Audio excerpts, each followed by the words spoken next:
So, you've left. You probably thought the hardest part was finally over. But what happens when leaving isn't the end of the abuse at all?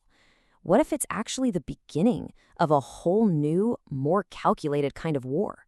Well, today, we're going to dive right into that harsh reality of post-separation abuse, and more importantly, lay out a strategic guide for survivors.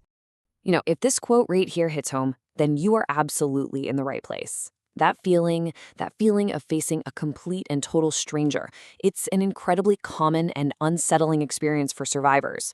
So this explainer, it's for you if you feel like you're still fighting a war you thought was supposed to be over. And trust me, you are far from alone in this. Research actually suggests that a staggering 90% of women experience some form of post-separation abuse. So here's the crucial takeaway. This is not a personal failure. It is not something you did wrong. It's a recognized, calculated tactic of control. All right, let's get into our first section here. We really need to shatter this myth of the clean break. Because for so many survivors, leaving doesn't end the abuse. It actually triggers a narcissistic rage that escalates the controlling behavior into something new, and often something worse. This slide, it shows the stark contrast just perfectly. You expected relief and quiet, but what you got was escalation and rage. You hoped for a clean break, and instead, you found yourself on a brand new battlefield. The abuser's goal just shifts from private control inside the home to public destruction outside of it. The abuse simply changes arenas.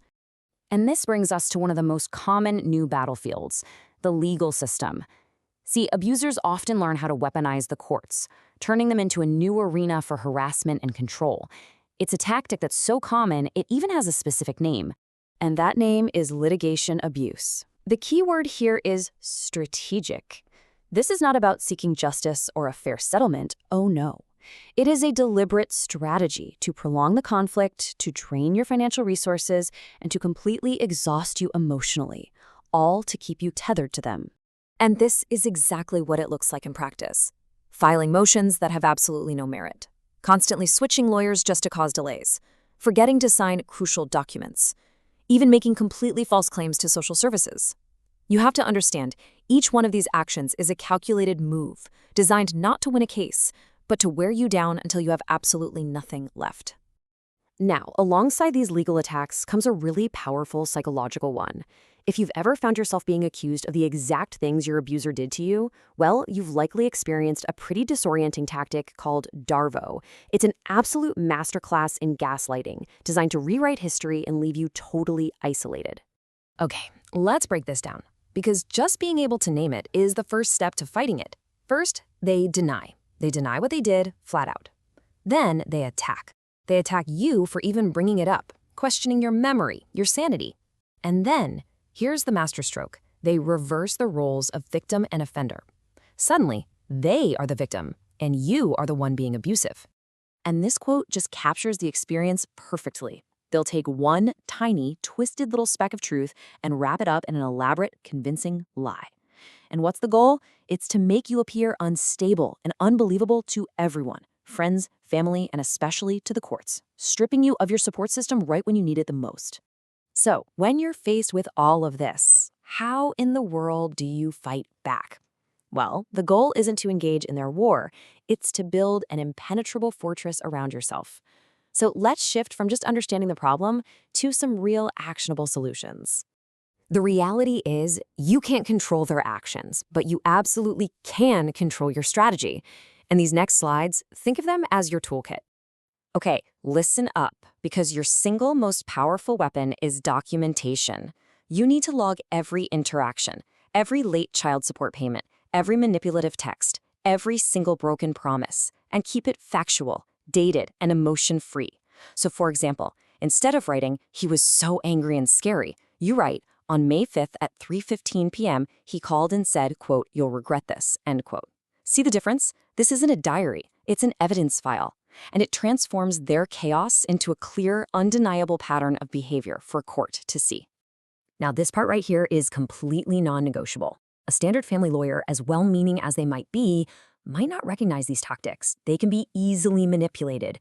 You need a specialist, a lawyer who understands high-conflict personalities.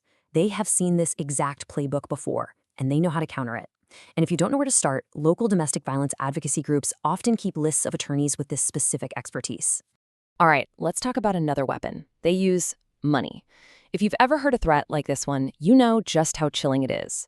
This isn't just about hiding assets during a divorce. It's about using financial control as a leash to maintain power and control long after you've already left. The most important thing here is to be strategic. You need to start by quietly securing copies of all joint financial documents, bank statements, tax returns, property deeds, everything. Do this before they can be hidden or destroyed. And it's so important to research the specific laws in your area. For example, some places have laws that can leave a non-owning partner vulnerable to sudden eviction. Ultimately, working towards your own financial independence is a fundamental survival strategy. It severs one of their primary tools of control. Surviving this whole ordeal, it's a marathon, not a sprint. But the final phase isn't just about survival, it's about transformation. It's about taking back the story they tried so hard to rewrite and using your own experience as a source of incredible power. And as the author Loren Keeling says here, telling your story is an act of defiance. Think about it. When an abuser tries to silence you for speaking your truth, sometimes even with more lawsuits, they're basically admitting that the truth is their greatest weakness. Sharing your journey helps you reclaim your identity, and it turns your pain into a purpose that might just help someone else. So we're going to end with this thought. You survived the relationship, and you are surviving the separation. The facts, they are on your side. Truth is both your shield and your sword. The only question left is, how will you choose to wield it?